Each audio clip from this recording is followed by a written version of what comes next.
Boleh sebut nama? Nama Muhammad Fakhruddin bin Abdul Ghani. Semester kedua ijazah Mengajar Islam lah. Anak budak baru lah sini. Itu kami baru.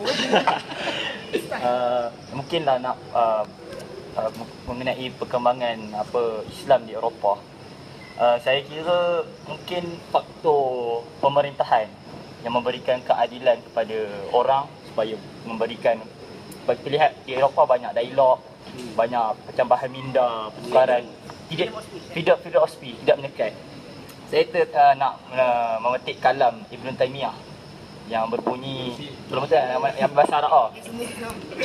Contoh kan. Dia kata Ibn Taymiyah, Allah yang suruh daulatan adilah wa in kanat kafirah wa la yansuru daulatan zalimah wa in kanat mu'minah.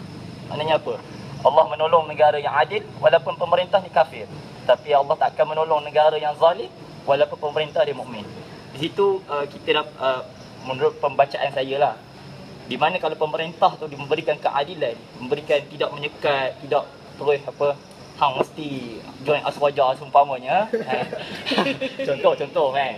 Maknanya kita perlu pada kebebasan untuk kita berdialog dan seumpamanya, barulah kita dapat lihat Islam tu berkembang dengan cepatlah, insya-Allah. Wallahu a'lam.